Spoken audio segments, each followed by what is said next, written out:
Round 5 of the IMSA GTU Championship in Long Beach, California. The series points leader, Robby Gordon, will make contact with the race leader, the Mazda of Pete Halsmer, to take over the lead. Incredibly, Halsmer maintains control and charges back to let Gordon know that he's still around. Then, unbelievably, Halsmer will simply cut Gordon off the track to take the lead again. Gordon, though, gets the car running and is still in the race. Halsmer, though, made his point. Unfortunately for him, his car too badly damaged to continue. But their duel is sure to continue today because this is Race Day on TSN.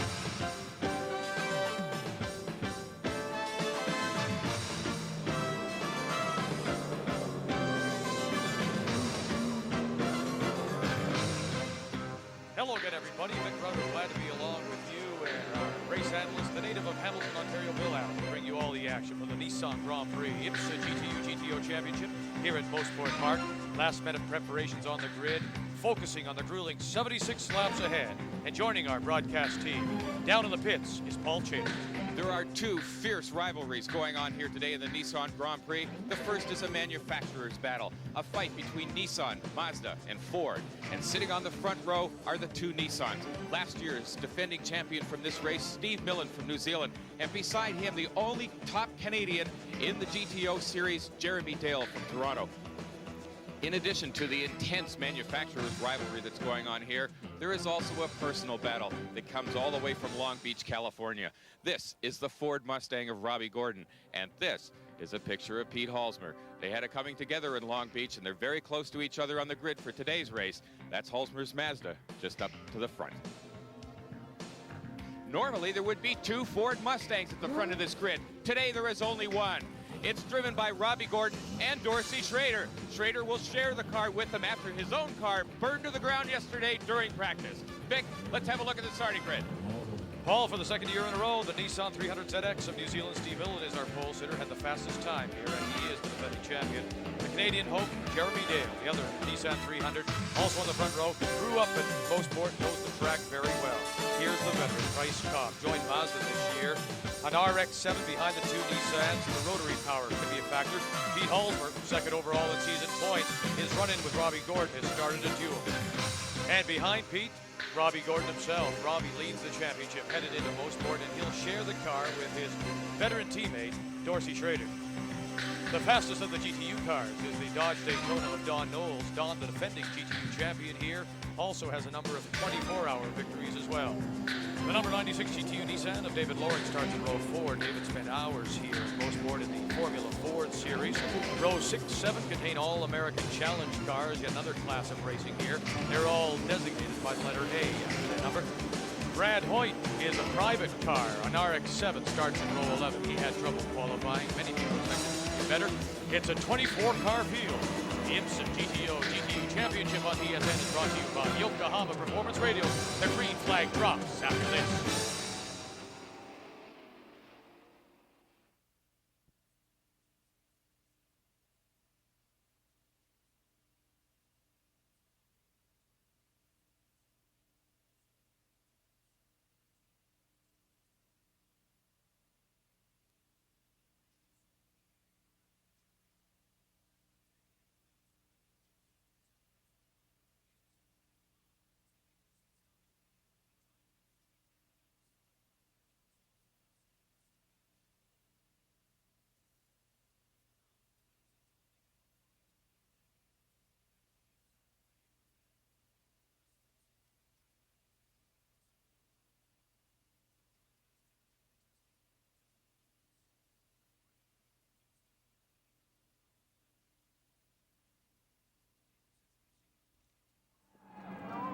Welcome back, everybody. Vic Rudder along with Bill Adam. The Nissan Grand Prix at Mosport Park. And Bill, you are a veteran of this track. The start was so important here at Mosport. It is going to be critical, and particularly so today with both Nissans on the front row. Does the team leader Millen go for it, or does Canadian Eagle come through with Dale? There's the green flag as they come down the front stretch and into turn 1 for the first time. And it is Millen who outdrags Dale into quarter 1. I think that showed just how a desperate move this is going to be, because Millen really took what was a fairly risky move off the start of the race by sliding up the inside of Dale. Potentially you do stand a chance because you're on cold tires and making contact, and if worse comes to worse, you can take both team cars out because of one move. So very brave. And it's interesting here already. You have the two Nissans leading the two Mazdas, so some teamwork already, and we're still in the first lap. It's going to be an interesting bit of strategy going on. The Nissans, without question, do have a horsepower advantage. As you can see them stretching a lead already. Some say they have upwards of 150 horsepower more than the Mazdas, but the Mazdas will, and look at this, the Mustang looks like it's coming up to challenge as well. Yeah, these Mustangs haven't a lot of experience. Basically, they're still being broken in, aren't they? Yeah, they've been suffering teething problems all year. This is a turbocharged four-cylinder. Again, a car that makes a tremendous amount of horsepower, something around 750, but they have gone to a new induction and a new electronic system this year that has given them uncharacteristic problems. They complete lap one. It continues to be two Nissans, two Mazdas, and then in fifth place, the Mustang of Dorsey Schrader. This is what the Roush team's all about. You're going to see how good a race team this really is right now, because we've got one car left, and we're going with both barrels loaded, so to speak. As he said, we're going out with the guns blazing. We're not going to lay back at all in this deal. They're going to have to catch us. And this really is something of a disadvantage for the Roush team, because they are now down to only one car. They can't play games like you would by sending one car out to run an extremely hard pace and maybe hold one back to finish. They have to run this, as Dorsey said, as hard as they can right now. And there are your top five as they come up the back straight. The Mario Andretti straight here at Mosport. Millen leads in the red, white, and blue Nissan, followed by the teammate Jeremy Dale. The twin Mazdas of Cobb and Halsmer, the orange number 9 of Dorsey Schrader. And it looks like Pete Halsmer is trying, he's right up the inside of his own teammate. Again, a desperation move. Halsmer definitely wanted past Price Cobb. Took a little bit of a chance. He drafted up alongside Price on the back straight, slid underneath. Price knew he was there, but that shows that Pete does not want the Nissans to get away this early in the race. And Schrader quickly continues to put on pressure, and now down the front chute, looks like he's going to go into turn 1 and take over fourth place. Again, this is just simple horsepower exiting turn 10. That car does put out tremendous horsepower, where the Mazdas have to use almost a momentum type of affair. They don't accelerate as quickly as the turbocharged cars do. And surprisingly, no problem for the Mustang of Schrader using the draft. He got by very easily. As you take a look at their leader, the number 75 of Steve Millen, last year dominated the race, went on to win it, followed by his teammate, Jeremy Dale. And I expect what could be taking place here, it appears that Price Cobb may be playing this waiting game that one of the team cars does. Now, Mazda did do some testing, and they have learned that by running half a tank of gas in the car, they can run up to a second a lap quicker. So perhaps one of the cars, maybe Halsmer's car, started with less fuel to try and keep up the leader's pace. 5 cars running on the lead lap, and of course you always have to, when you talk about GTO series, other classes of cars. These cars will catch the back markers very quickly. Well, this car too is going to start catching the back markers very quickly. Halsmer has always been a very, very fiery driver. He has been in Porsche 962s. He won a championship for Roush, as a matter of fact, back in 1989. And in this car, he drives it really to the maximum. It will be something of a disadvantage, though, when they do come to lap cars, because again, with the momentum being so critical to the rotary motor, the turbocharged Nissans and the Ford will definitely get through traffic faster than Halsmer will. It continues to be Nissan, Mazda, and then Mustang, and Cobb looks like he's dropping farther back. Yeah, I expect that Price will be doing this deliberately. You see the oil flag just being shown in the background there. That's not signaling a problem with any of these cars. It's just warning them of something up in the future. Although the Roush car really does seem to be dropping back. As we ride along now with Jeremy Dale and his number 76. And already Dale quickly among the back markers, and they have to sort of weave their way through. It's a very tricky position right here. That they both want to get through this traffic as quickly as possible. And yet, because they're doing it so early in the race, you're never sure if that car up ahead has seen you. What we haven't seen so far as the Nissans continue to run 1-2 is the Mustang of Dorsey Schrader. There he is, and Billy's in trouble early, and the teething problems continue. Let's go to the pits. Here's Paul Chater. Dorsey Schrader has pulled the number 9 Mustang into the pits and only a few laps into the race. Now they're taking off the front cowling of the car, having some problems with the circlips, trying to get that Kevlar bodywork off the front of the car. Now they're having a look inside. There seems to be a problem here with the car overheating. The work they are doing on the number 9 Mustang is an oil pressure pump belt at the moment. They're either trying to tighten it up, Vic, or they're going to try to replace it. Unbelievable. As much racing as I've covered, nothing is more frustrating if you're the driver than just sitting there and watching a crew work. This is infuriating. It takes the will to win, and right there, Robbie just showed it. It just takes it out of you. You can't do a thing. You know your race is done. This is what happened yesterday to Dorsey Schrader's number 6 Mustang. The car suffered a disastrous fire when an oil line broke, spraying oil all over the hot engine, the hot turbocharger, and it instantly went into flame. Damage well beyond repair. A lengthy stop for the Ford team. They've got a 10-second penalty now for having too many men over the pit wall, now experiencing severe difficulties trying to get the Kevlar bodywork back on the car. Precious seconds ticking away as they try to get the body remounted on its spokes. The penalty is over, and he's gone. A costly stop for the Ford team. You bet, even more so, Paul, because the series point leader, Robbie Gordon, well back. The win now even more important, so the fact is not lost, and those two Nissans still running in the top 2 spots. And really, again, this weird system for Roush Racing continues. This is a team that has dominated like no one in the history of GTO racing, and yet this year has nothing but bad news. Once again, inside with Toronto's Jeremy Dale. His teammate, Steve Millen, continues to lead. Boy, do these Nissans ever like this track. Of all the racetracks we've been on so far, this is the best racetrack for us. You know, our cars seem to like these quick corners, and you know, so far we've basically been on street circuits with a lot of slow corners, and you know, hauling these cars around little street circuits is a lot of work, and so they like to stretch their legs a little bit.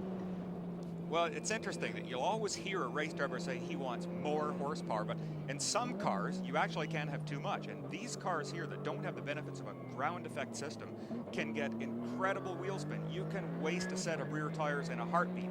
So to run a slow track is very, very hard with a powerful car like this. And he puts it very well. I've never heard it expressed like that. The car likes to stretch its legs. Oh, it does. And you can see the speed you're doing the back straight here. This is well in excess of 160 miles per hour. So he is having fun. Ooh, I tell you what, though, you come up on those other cars, the back markers, look how quickly they're right on the back bumpers of what are really pretty quick cars, a Porsche first and now the Camaro.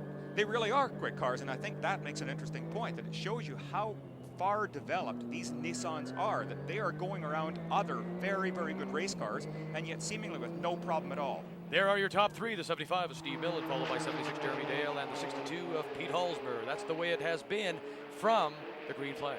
For Halsmer, his second year driving a Mazda after switching from Ford. Well, it is a different car, and it's a different power plant. I think more than anything, you notice that difference in a non-turbo and rotary engine. But it's a pretty competitive little car. It's been doing well. We've won a couple of races this year already, so we're real pleased with it. And he should be pleased because the Mazdas have dominated the street circuits, and surprisingly here on this track, a very quick track, holding their own. And this is as much a surprise to me as anything, because I really thought they were going to get blown away, but they have put a lot of development time into this car. Here is your leaderboard now after 10 laps of this Nissan Grand Prix. Millen, Dale, Halsmer, the top 3. Race day on TSN.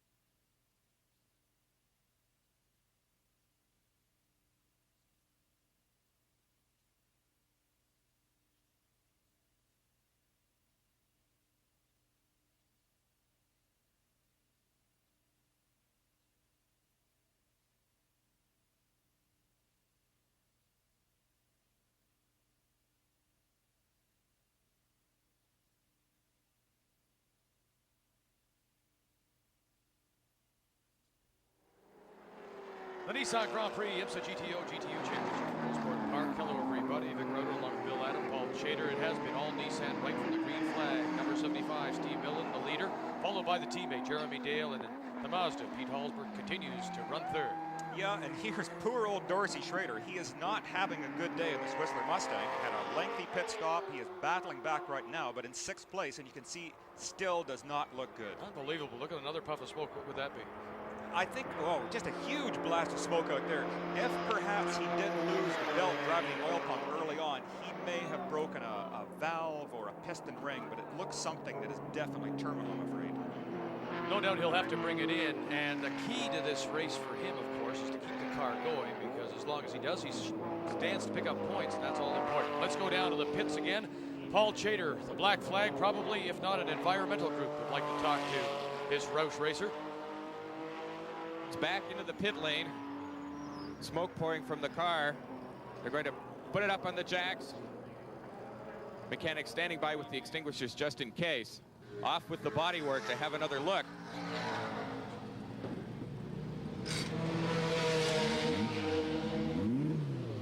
Crew Chief Lee White with his finger on the throttle, revving the engine to try to see where that oil smoke is coming from. He tells Dorsey Schrader to cut the engine. Hey, a brief discussion with Crew Chief Lee White trying to decide whether they should keep the car running. To be classed as an official finisher, you have to do 70% of the laps. In this case, it doesn't look like the prognosis is good for the number 9 Ford Mustang, and driver Dorsey Schrader is crawling out. So a bad weekend for the Roush racers, the Mustang, but great news for the number 62 Mazda, Pete Hallsberg. Look at this, putting some pressure on the leaders now, the Nissans, because they're getting caught up in back traffic. And this makes Pete's race much more important now, because Robbie Gordon will gain no points at all in this race. He can close the championship gap dramatically by picking up good points. We also spoke with race leader Steve Millen, asking him about teamwork. Oh no, you know, Jeremy and I race as hard as we can to beat each other anyway, you know, so I don't think it gives an advantage. It's just good to have the two Nissans on the front row. It's the Nissan Grand Prix, and why not? Yeah, it is the Nissan Grand Prix, but that Mazda continues to challenge. And what is going to be very, very interesting is that the Mazda does get better the longer race goes on. Now, we have basically a 300-kilometer race, which does require a pit stop for fuel and tires, but a 300K race is really nothing more than a glorified sprint. They are running flat out, and near the end of the race, the Mazda will have an advantage. And the key is to stay out in front. This is a good shot of inside Steve Millen's Nissan, and watch his hands on the wheel and how smooth he is. He is controlling a car here of 750 or 800 horsepower, and yet look at just how fluid he is with the steering wheel. Everything looks very, very relaxed. He's planning everything well in advance so that nothing is rushed for him. He is making the car do what he wants it to, rather than having to react to situations that come up. He makes it almost look like a Sunday drive, and while these cars do look similar to the one you and I might drive, they're not. Here's Paul Chater. If there is a motoring equivalent to a wolf in sheep's clothing, it has to be the IMSA GTO car. And this Nissan 300 ZX twin turbo is a perfect example. IMSA rules say that the car must have the same silhouette as a car you would find in a showroom, but that's about where the similarity stops. This car from the side or from the front may look a little like a 300 ZX turbo, but underneath, it's all 100% race car. Starting up at the front, the body is made of Kevlar and carbon fiber. Not even the headlights or the directional signals are real on this one. They're just decals for effect. Moving back, the skin is very thin and lightweight. It's carved out vents on top of the wheels to dissipate some of the heat from the massive brakes that are on this car. Everything about this car has been specially designed for the IMSA GTO series. And the O, by the way, stands for over 3 liters. That means you can have any type of motor you want in the car as long as it's a Nissan or the same manufacturer as the car, and it can be turbocharged. In this case, the Nissan is a twin-turbo 3-liter motor. Inside, you can see the car has been completely designed around the driver. All the instruments, the gauges, and the on and off switches and the fire extinguisher are all mounted within easy reach. There's nothing inside this cockpit that comes out of a regular 300 ZX turbo. So we move back to the rear, a fully adjustable rear wing. And right at the back, probably the only thing on the outside of this car that is a genuine showroom Nissan part, it's a taillight. I'd really miss my coffee cup holder in the interior. It doesn't look like my Nissan, that's for sure. The Mazda continues to chase the 2 Nissans, and that's all he's seen really is the taillights. I'm wondering right now exactly what is going on with the 2 lead cars. Because the Mazda Hallsberg is basically able to hold its position, perhaps the Nissans are running just fast enough to stay in the lead. They're not maybe abusing their tires, is what Halsmer would like them to do. Yeah, but it is curious. You would think with all that power, 300 horsepower, twin turbos, that they could just blow them away. Oh, they can. These cars do have 750, maybe 800 horsepower, incredibly strong motors, and they do pull away dramatically up the straight. But they may get on the brakes a little earlier, be a little more gentle through the corners, where Halmer's lighter Mazda will go faster through the corners. It's interesting. You watch Halmer put the pressure on Jeremy Dale, currently running number 2 in the 76 Nissan. Well, Pete is flying around this track. Watch, the car is very smooth at all points. Even down through turn 1 right there, you can actually watch him close on the Nissan, as he will do down this very difficult turn 2. But exiting the corners, when the Nissan start feeding the power in, they draw away from Mazda. Strong cars. Now they come down into Moss Corner, and they'll head up the Mario Andretti straight. And this is where I would think, anyway, the Nissans would have the advantage. They definitely do. You can see that Halsmer works his tail off, trying to exit Moss Corner with as much momentum as possible, because he knows he's going to lose 3, 4, 5 car lengths in a heartbeat. Look at how much Jeremy Dale stretched out just up the straight, and yet watch when they exit turn 10. Halsmer will be right back up close to him. There's our GTU leader. That's David Loring, a long-time Mosport runner-up here, driving the number 96 Leitzinger Racing Nissan once again. So Nissan is having a very good day here so far. They really do like this Mosport circuit. David, a veteran racer, part of the Nissan GTU team, and is all alone. Unfortunately, Bill, where there's smoke, there's usually trouble. We've got a spin at Moss Corner. There's lots of smoke down there right now. That's the number 89 Porsche of Hendricks and Jones. They just lost it at the exit to the corner, and he's banging up across the curb right. Oh, and this is not going to do the car any good at all, although I'm sure the crowd is going wild. Porsche, pretty expensive lawnmower. Oh, crazy antics there by one of the slower back markers. And the number 96 car is smoking heavily. That is serious oil smoke coming out the exhaust pipe. So he is suffering a major internal problem with his motor as well. And let's remember, this is the same kind of thing we saw earlier on the Mustang of Dorsey Schrader. It's exactly the same thing. Earlier this year, this team was having some problems with reliability on that car. They were having to push it so hard and stress the engine to run with some of these other cars that they were starting to lose reliability. This is going to cost David. And it's really a shame because, of course, David Loring hoping to win here, but this pit stop will likely put him out of contention into pit lane. And, of course, there is our Paul Chater. GTU leader David Loring in the pits in the Nissan number 96. And a tremendous amount of smoke pouring out the right side of that car. They've shut the motor off. So your new leader in GTU, the number 07, John Fergus, in his rookie season, unbelievably, posted 2 class wins already, and he is somewhat of what they call a phenom. He is very, very good. He's been extremely quick in a number of different cars. We're watching David Loring climbing out of his car. His day is done, and you can see the disappointment in his face.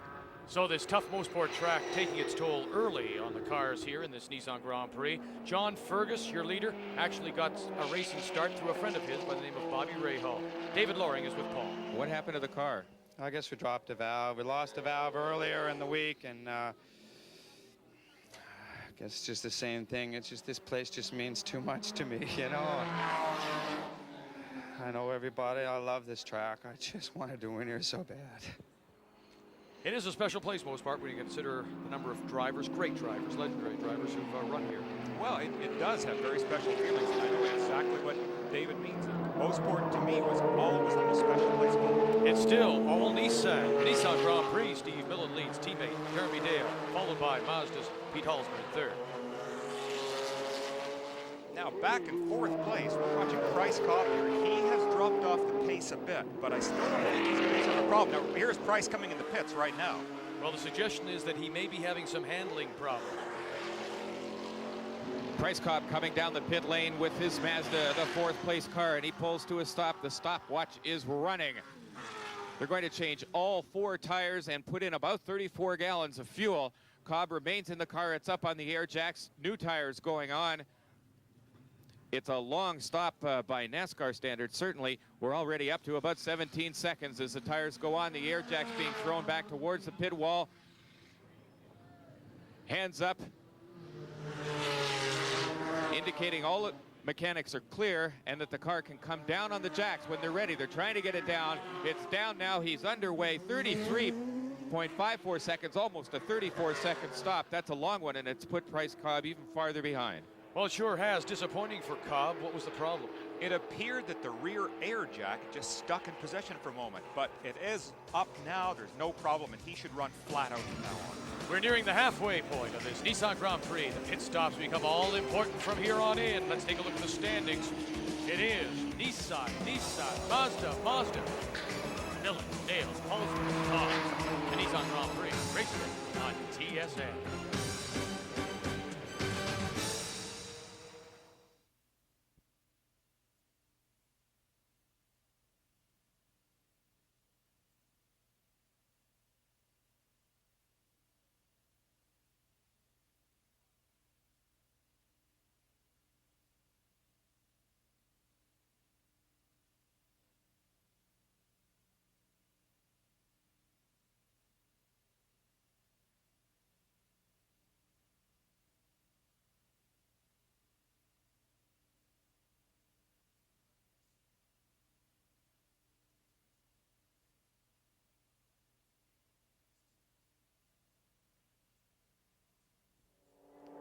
It's the Nissan Grand Prix IMSA GTO Championship at Mosport Park. The leading Nissan of Steve Millen won here a year ago and has led every lap so far, Bill.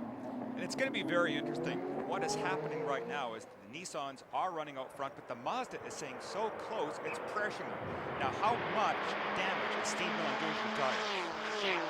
This is an IMSA GTO slick used by the Nissan 300 ZXTs here at Mosport Park. As you can see, there's no grooves on this tire. It's strictly designed for dry performance. Its ZR speed rating permits it to exceed speeds of over 240 kilometers an hour. The compound on it pretty much is dependent on what the driver and the team are looking for. Some drivers like to feel a little more loose on the track, whereas other ones like to stick a little more. On this side, we have an everyday performance radial. As you can see, it's grooved. It's designed for both wet and dry conditions. Its construction is of steel belts and Kevlar. This construction is similar, both steel belt and Kevlar. This is a VR speed rated tire, which is good of attaining speeds up to 240 kilometers an hour and is designed for most conditions. This tire here, with the different compounds and constructions available, a driver can actually select what exactly he needs and what he wants. Whereas with this tire, you get everything in one package. Those are the two basic differences between an IMSA GTO slick and an everyday passenger radial. And of course, the other thing is where nobody in a GTO tire is looking for 40,000 kilometers, because we're only halfway through this race and cars will be looking for fresh tires. Second place, Jeremy Dale. Third place, Pete Holzberg. They'll be coming in very soon to change the sneakers on their cars. And here they come down pit lane. Now we're going to have some fun. It'll be a race out the other end. Let's go to Paul Chater. Okay, Jeremy Dale second place and third place. Pete Halsmer both into the pit lane. The stopwatches are running. The jackhammers are running on both teams. It's a race now in the pit lane. New tires going on the Mazda. New tires going on the Nissan on all four corners. The fuel going in both cars. Which team's winning the fight now? It looks like the Mazda team a little faster on the tire change. Hands in the air. They've still got both cars up on the jack. The Nissan's down. However, the fuel is finished and he's underway, and a fast stop. 21 seconds for the Nissan and a slight advantage over Mazda. Well, the leader is still that number 75 Nissan of Steve Millen. Now, Steve has stayed on the track because he had good clear track ahead of him. These cars run with a window where they have a 4, 5, 6 lap area where they can pit anytime they want. But with no traffic around Steve, it actually benefits him to stay out, try and stretch his lead a little bit. It'll be interesting to see if he decides to come in now in the next lap or so, because by staying out there, he'll have that time advantage in the pits while the others try to play catch-up. Exactly. And with the crew, they will be ready to get Steve in and out as quickly as, in fact, yeah, there he is. He's ducking the pits right now. One thing about Mosport pit lane, it is very tight. It is very busy right now. Once again, here's Paul. The leader, Steve Millen, in car number 75, pulling up to the end of his pit. The wheels stop and the stopwatch is running. All four tires being changed on the number 75 Nissan Twin Turbo. The fuel going in the back. Team owner Clayton Cunningham standing by with a fire extinguisher just in case. As the new tires are on, Jack's out of the way. Hey, look at this, Jeremy Dale. Now remember, this is the time frame. He has to get in and out, and look at that. Millen's not going to make it, so Jeremy Dale will take over the And a stop of 28.5 seconds, not as fast as his teammate. So when he gets up to speed and on the circuit, he should be fairly close to his teammate Jeremy Dale. Well, Jeremy Dale is exactly where he wants to be. He is in front of the hometown, the Canadian crowd. This is the dream that he has been waiting for, to lead this race at Mosport in front of the Canadian fans. Perfect position for him. Fresh tires, full fuel load. Go for it. And if you ask Halsmer in his Mazda if he's happy about where he is, he'd probably say, yeah, I don't mind being in second, especially with the slower traffic, because all the deal has to do is make one mistake. Exactly right, and I think that would be a critical error on Jeremy's part. Let's just see if he does try and stretch it out. At this point, you throw some of the strategy away, and if you do have some extra speed, now is when you use it. The pit stops have all now been completed, and they really have told the story to this point in the race. Steve Millen, who was leading for the first half of the event, lost valuable time in the pits. We can see now out on the track, he's 2-3 seconds behind leader Jeremy Dale, his teammate, and Pete Halsmer, who's running in the number 2 Mazda. So at the moment, it's Jeremy Dale up front, Pete Halsmer second place, and Steve Millen running in third, trying to make up the ground he lost when they fueled and changed the tires. 3 seconds doesn't sound like a lot, but on a track like this. Well, 3 seconds really can go away in a hurry, particularly with traffic. A 3-second lead, if it were Halsmer's, would be a lot more tenuous than if it's the Nissan. Again, the Nissan has a lot more horsepower than the Mazda. The Mazda has to rely on momentum. Now there is the big problem for Jeremy Dale right now. The slower traffic, but nicely gets by, and that's a bit of a courtesy the other drivers have to pay to the quicker cars. Very, very much so. And also, it's a real tribute to the Canadian flaggers inside of the track. They do an outstanding job of keeping these drivers advised on who they're around, who's coming up to pass them. Canadian Jeremy Dale continues to lead this Nissan Grand Prix. Up the Mario Andretti straight. Pete Halsmer right on his tail. The 28-year-old Dale is in the very unique position of driving for a factory team. Well, I consider myself lucky, first of all, you know, to be able to do something that you love to do as much as I love to race cars, and to get paid for it. You know, you can't ask for anything better. So I do consider myself a lucky individual. And, you know, there are very few Canadians in that position, but there should be more, you know, because there are a lot of talented guys out there, and they just haven't had the opportunity. But, you know, it's a matter of being in the right place at the right time, and some of the right things happening, and one thing leads to another, and it just works out. They sure have, as Jeremy fulfills a lifelong dream. As far back as I can remember, it's all I wanted to do. You know, I just wanted to race cars, and it's all I ever focused on. Yeah, I used to come here when I was quite young. I used to come to the Formula One races here. I used to stand up in the garage and you know, hang over the fence and, you know, drool at the race cars and look at the drivers and all that. And so I've been coming here for years. And now Jeremy is no longer the kid looking for the autograph. He's the driver giving them. We wondered if it's turned out to be all that he imagined it to be. It's probably more serious than I thought it was when I was a kid. And there's more, you know, like anything else, when you get into it, there's more to it than you think, you know, that there is. So it opens my eyes every day. You know, I learn something new every day. And at the age of 28, this racing veteran has some words for racing hopefuls. I would just tell anybody who wants to, you know, it doesn't have to be racing. It can be whatever you want to do, you know. Just go and do it, you know, and don't let anyone tell you you can't do it, because, you know, if you push hard enough and you push long enough, you know, you'll get where you want to be. But you know, you really have to try hard, and you really have to stick with it. That's the key, I think, Bill. You got to stick with it. Well, and sticking with the lead is that number 76 Nissan of Jeremy Dale after taking the lead from his teammate Steve Millen, the number 75 car. And look at the gap now, Bill. Halsmer, the Mazda's already gone. This is Millen, third place. Remember, slowed by that long pit stop, but starting to make a charge, hoping to get up with the front runners. Let's go to the pits. Here's Paul Chater. Nissan's tactic of leaving Steve Millen out on the track in the hopes that he'll have fresher tires near the end of the race seems to be working. He's gaining on his teammate Jeremy Dale of the number 2 Mazda, driven by Pete Halsmer, at a rate of about a half a second a lap. With 20 laps remaining in the race and only 4 seconds behind, we should look for a very tight 3-car duel in the closing laps. That strategy I don't understand, though. Well, part of it was to get the two cars in at different times, of course. They have one car that's leading a race, as well as this car, number 75, that is the fastest car on the track right now, in third place, but closing very quickly. There's your leader, Jeremy Dale, doing a fine job holding off the Mazda. But the question is, can he hold off his teammate, Millen?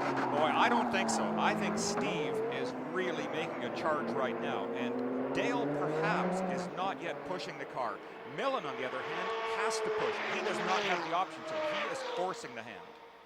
Well, there's no doubt it looks like Millen's car is the fastest out there, but the leader, Jeremy Dale, the second place Mazda, maybe a key reason why they're not pulling away is because they're battling each other, and that will maybe slow them down, you think? Oh, definitely. You could be right, because what will happen with this Mazda, again, not having the horsepower luxury that the Nissans have, it's very, very difficult for Hallsberg to try and make a pass. As once again, we're inside Millen's car. Now watch his hands again. You just saw how quickly he's shifting. He has speeded up his tempo just a little bit. He is pushing very hard right now, but continuing to be quite smooth with that wheel. Tremendous skill being shown by Steve Millen, currently running third here in this Nissan Grand Prix. A case like in so many situations where you watch a professional athlete and things look easy. This is just one of those situations. Takes a lot of nerve to run this Mosport track. It has been highly regarded by drivers around the world. Oh, very difficult because of all the elevation changes. As you can see, Steve is flying by cars here. And looks like, oh, Steve is off. He's off the track right now. In turn 5, Steve Millen may be pushing just a little too hard. Oh, we just watched him go inside the car there to try and make a pass on a slower car, and obviously lost traction. Now look at the front of the car. He's been very lucky. It looks like there's no damage to that car. Just the slightest slip though, and he could just have thrown his race away right there. Now the gap between he and second place is huge.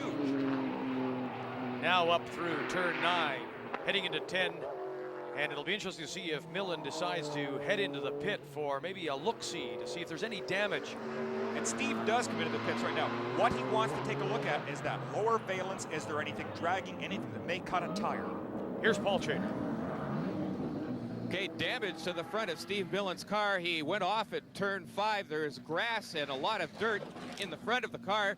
They're changing the nose piece, scooping the dirt and the grass out from the front quickly, trying to get him back in the race. Suddenly, the complexion of the race has changed drastically.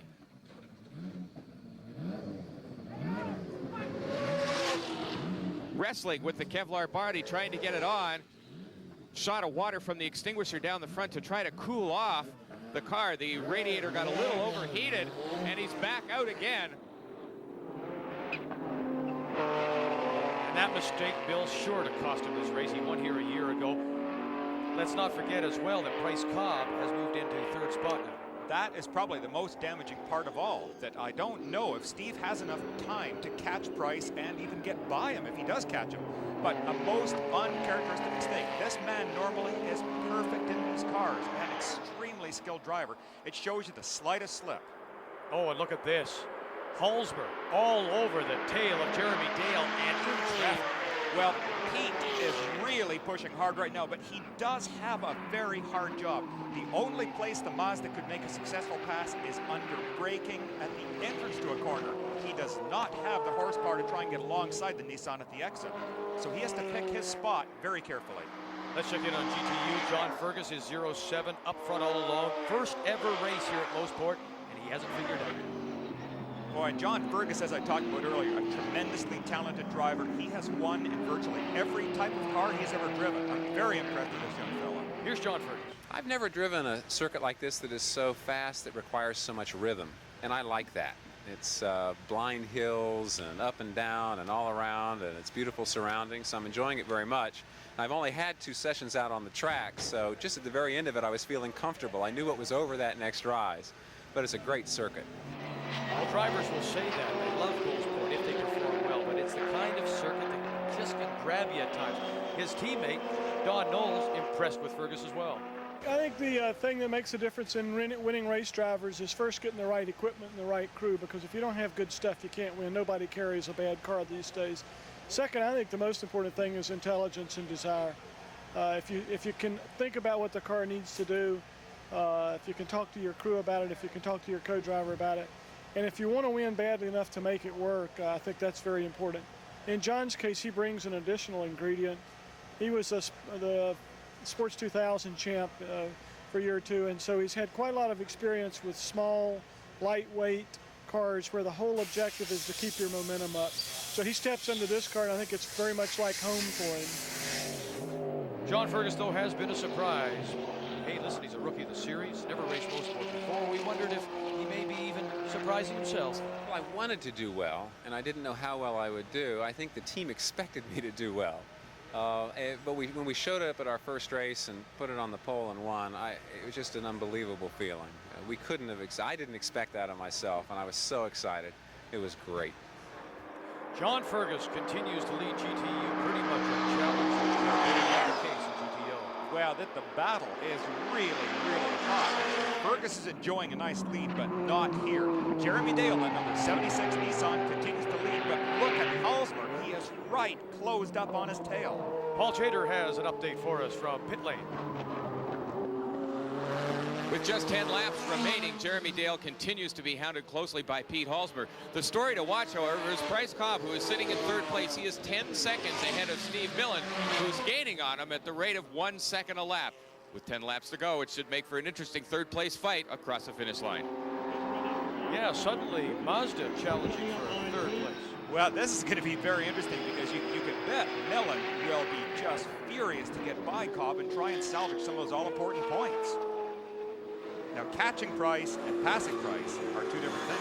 And the other thing you wonder about is Cobb maybe playing or driving as a team member. Maybe he'll try to block that Nissan. Perhaps, although Price... Boy, through turn 1, the door is closed on Bryce Cobb. That just cost Bryce Cobb a lot of time right there by having to slow down to that other car. He was not able to keep his momentum up. This is probably going to be a 3 or 4 second loss in just that one little incident. The other serious challenger from the back, Steve Millen, currently running 4th overall. That unscheduled pit stop. He's going to remember that as long as he races out here today. Bryce Cobb is currently 3rd. Halsmer, Dale, 1, 2. Nissan Grand Prix, TSN, race day.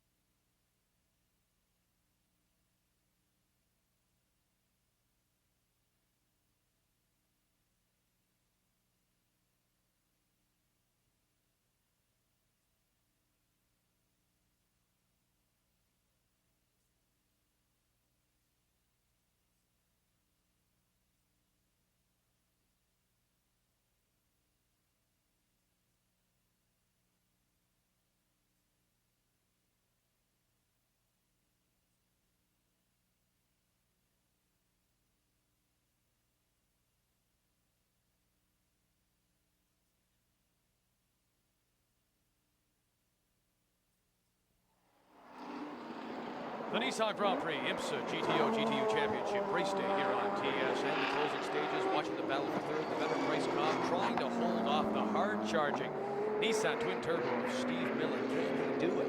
Well, I think that it's going to be a very tough battle, but Price is very experienced in everything, particularly GTP cars, so maybe. We wondered if there was much of a change in the series. It's odd for me, though. I draw on so much experience of a car with a great deal more downforce than a GTO car. I'm forever reverting back to that. Now that I'm kind of the old dog, it's hard for me to forget old tricks. You know, it doesn't take long, though. The car's a very good car. I think that shows the fact that it's got less power than any car by a long shot. And yet it's competitive. That shows how good the chassis is. So, you know, you get big bugs out of the way, and I think at least it's comfortable enough so you can go out and do a good job. The key, I think, is going to be his driving skill in this Mazda. Underpowered, a little different in the corners as compared to the straight. Definitely, and as the race closes up here, other drivers may not be fully attentive, so any blockage is going to hurt him tremendously, like that one car did just a few laps ago. And look at this, Millen is really closing up right now. Yeah, I would think that Cobb, out of his rear views, if he's checking it, might be able to see now that red and white Nissan. Oh, I'm sure that this will start to play games with him. Thankfully, Price is very, very experienced in this. He has had some remarkable drives in the past for Jaguar, but today he's going to have to use all of that talent to hold off Steve. The serious horsepower advantage that the Nissan enjoys is really going to help Millen pass them. Different line taken by the Mazda through the Moss corner, but look at, Millen is closing up with every foot they take on this track. Well, right now, Millen doesn't have to worry about conserving his tires. You know there's only a few laps to go. You turn the boost up, you use all the power, and if you slide the tires, it doesn't matter. You only want them to go a few more laps. How much difference is it handling a GTP car compared to this Mazda? A P car will go through a corner faster, but relatively speaking, you do the same thing. You still try to be as smooth as you possibly can. Even with all of this horsepower in a car that does not have a great deal of downforce, you can see that Millen is still very smooth with this car, as is Price Cobb. Now, Price has to be smoother because the lower horsepower, the lower torque that the Mazda has, he has to carry that speed through the corners. Out of turn 1 as they go down into the off-camber turn 2, it falls to the right. The turn goes to the left as you look at Price Cobb, currently running third, trying to hold off the hard-charging Steve Millen. Down in the Moss corner here, and you can see very critical here that Price gets out of this corner with as much momentum as possible. And look at now, every lap by, Millen is getting closer and closer. And it's almost like a slingshot effect inside the car now with Millen. That's what the Mazda has to take advantage of, isn't it? It's the way he enters, so he maintains his momentum on the exit. Precisely. And again, in that interior shot, we can see Millen now is shifting this car very quickly, trying to take advantage of every tenth, every little bit of time he can. He knows that time is running out. All right, back to our leaders. There is the number 76 Nissan, Jeremy Dale, the Canadian, being chased by the Mazda, Pete Hulsman. And further back, of course, it's a Mazda being chased by a Nissan. Well, an incredible battle. I can't believe that Hulsmer is able to stay this close, quite frankly. Now, Hulsmer is trying desperately to stay on the draft of the Nissan, but again, look at the Nissan stretch out that 2 or 3 car length advantage up the straight. Hulsmer is playing a bit of a mind game right now with Dale, and he's going to try and make his car appear in as many places as possible in Dale's mirrors. Try and distract Jeremy, get him to make that little tiny error. And we want to keep you updated on GTU. John Fergus, he continues to drive an almost flawless race, and boy, he's just out there. This is a Sunday drive for him. Again, the smoothness that we talked about earlier, that his own teammate alluded to, has given him a giant. He has almost got this wrapped up. And we have a car off at turn 3, and there's confusion up in the front. We have a new leader. There's also, Hulsmer was able to get by. Dale got off the gas just for a fraction in case that car came back across the track. That's all it took. Hulsmer is passed with the Mazda. Unbelievable. One mistake. And yeah, Dale, you see, in that traffic, maybe had to hold up, and Hulsman took advantage. Exactly. When the car is going off, you don't know if he's going to hit the wall and possibly rebound into your path. You left off for a fraction, and the following car has an advantage. Now look at the lead that Hulsmer has pulled out over Jeremy Dale. And look at the traffic that Dale now has to get through to catch up to Hulsman. This has got to be something that Dale is hoping for at this point. Is the traffic will hurt the Mazda much more so than the Nissan because of the horsepower again. So Dale is praying for traffic. A surprising lead change as Dale has gotten through that traffic, and now the man who for most of the afternoon was trying to be caught is the catcher. Unbelievable turn of events. It shows you how quickly things can happen. There is so much to driving a race car and to winning. The slightest little slip, and bang, somebody's passed you. Hulsmer is flying around this track. He actually has a really substantial lead right now. You can see it's perhaps 2 to 3 seconds. That is almost a luxury at this stage of the race. We're going to get a good look now and see just how, we have another car off. GTU class. This is the 240 SX of Reed Kreider. Turn 5 and using all of it as we go back to our leaders. And it didn't hang up the 2 leaders. It could have very, very easily. That's the sort of thing, again, that Dale is hoping for. A little distraction for Hulsmer to back off the gas. But unfortunately for Dale, it did not happen. More traffic facing Pete Hulsman. Gets to the inside as that Beretta moves over. A little puff of smoke. Pretty normal. They set this car up apparently very rich, and the engineers on the team do not worry about this at all. That's just unburned fuel going through the exhaust, just as if your car was running a rich condition, but does not hurt this car at all. Down the start-finish line into turn 1, and look at the power of that 76 Nissan Dale as he just blows by that back marker and takes turn 1 easy. Oh, beautiful, beautiful racing machine, these Nissans. Incredibly sophisticated, and as Paul pointed out earlier in his piece, they may look like what you drive on the street, but they are nothing similar at all. Hallsmer getting up on the curbing just a little bit. Hallsmer will be running as hard as he can as he's passing the 07 car there.